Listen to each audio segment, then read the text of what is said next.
অর্জুন বললেন, হে শ্রীকৃষ্ণ, প্রথমে তুমি আমাকে কর্মত্যাগ করতে বললে এবং তারপর কর্মযোগের অনুষ্ঠান করতে বললে।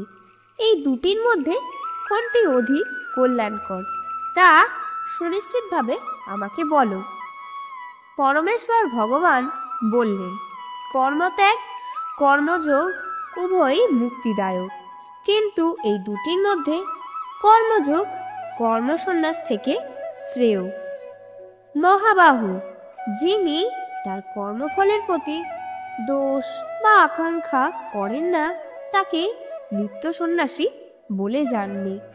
এই প্রকার ব্যক্তি দ্বন্দ্বরহিত এবং পরম সুখে কর্মবন্ধন থেকে মুক্তি লাভ করে। অল্পজ্ঞ ব্যক্তিরাই কেবল সংখ্যাযোগ ও কর্মযোগকে পৃথক পদ্ধতি বলে প্রকাশ করে, পণ্ডিতেরা তা বলেন না। উভয়ের মধ্যে যে কোনো একটিকে সুষ্ঠুরূপে আচরণ করলে উভয়ের ফলই লাভ হয়।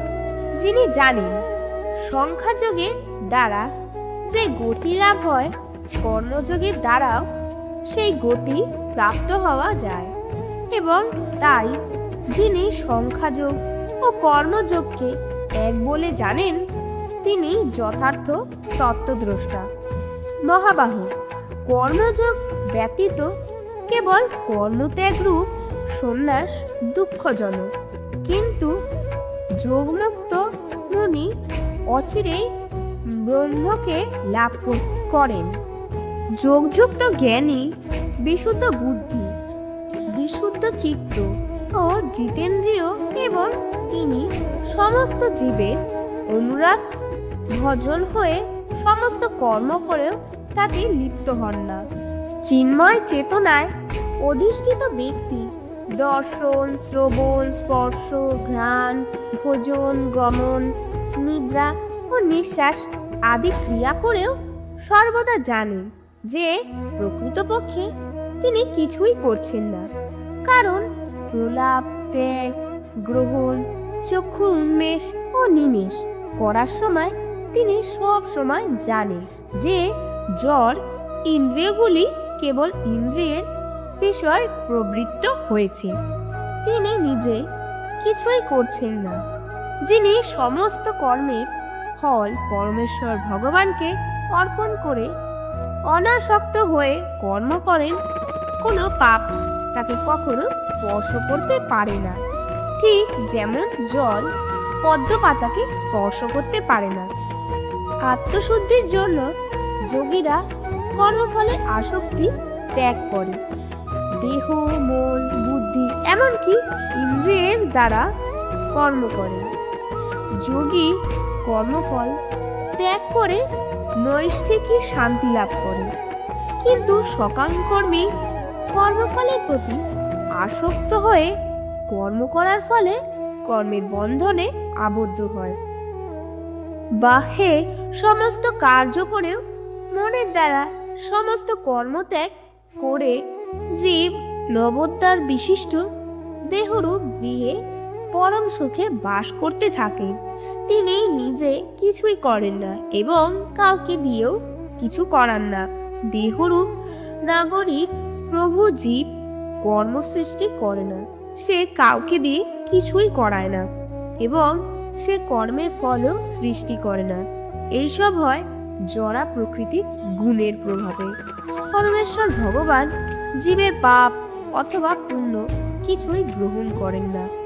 অজ্ঞানের দ্বারা প্রকৃত জ্ঞান আবৃত্ত হওয়ার ফলে জীবসমূহ মোহাচ্ছন্ন হয়ে পড়ে। জ্ঞানের প্রভাবে যাদের অজ্ঞান বিনষ্ট হয়েছে তাদের সে জ্ঞান অপ্রাকৃত পরমত্বকে প্রকাশ করে।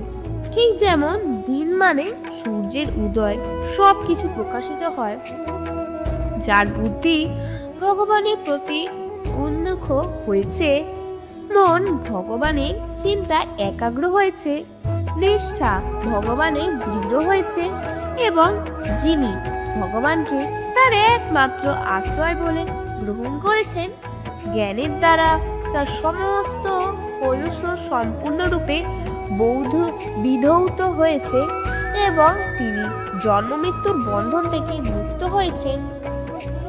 জ্ঞানবান পণ্ডিতেরা বিদ্যা বিনয় সম্পন্ন ব্রাহ্মণ, গাভী, হস্তি, কুকুর ও চণ্ডাল সকলের প্রতি সমদর্শী হন। যাদের মন সাম্যে অবস্থিত হয়েছে তারা ইহলোকে জন্ম ও মৃত্যুর সংসার জয় করেছেন। তারা ব্রহ্মের মতো নির্দোষ, তাই তারা ব্রহ্মেই অবস্থিত হয়ে আছেন। যে ব্যক্তি প্রিয় বস্তুর প্রাপ্তিতে উৎফুল্ল হন না এবং অপ্রিয় বস্তুর প্রাপ্তিতে বিচলিত হন না, যিনি স্থির বুদ্ধি, মোহশূন্য ও ভগবত তত্ত্ববেত্তা, তিনি ব্রহ্মেই অবস্থিত।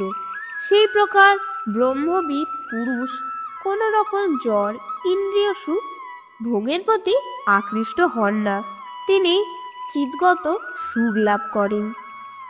ব্রহ্মে যোগযুক্ত হয়ে তিনি অক্ষয় সুখ লাভ করেন। বিবেকবান পুরুষ দুঃখের কারণে যে ইন্দ্রিয়জাত বিষয় ভোগ তাতে আসক্ত হন না। হে কৌন্তেয়, এই ধরনের সুখ ভোগ আদি ও অনন্ত বিশিষ্ট, তাই জ্ঞানী ব্যক্তিরা তাতে প্রীতি লাভ করেন না। দেহ ত্যাগ করার পূর্বে যিনি কাম ক্রোধ থেকে উদ্ভূত বেগ সহ্য করতে সক্ষম হন তিনি যোগী এবং এই জগতে তিনি সুখী হন।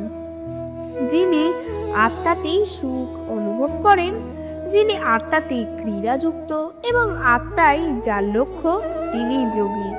তিনি ব্রহ্মে অবস্থিত হয়ে ব্রহ্ম নির্বাণ লাভ করেন। সংযত চিত্ত সমস্ত জীবের কল্যাণে রত এবং সংশয়রহিত নিষ্পাপ ঋষিগণ ব্রহ্ম নির্বাণ লাভ করেন। কাম ক্রোধ শূন্য সংযত চিত্ত আত্মতত্ত্বজ্ঞ সন্ন্যাসীরা সর্বতভাবে অচিরেই ব্রহ্ম নির্বাণ লাভ করেন। মন থেকে বাহ্য ইন্দ্রিয়ের বিষয় প্রত্যাহার করে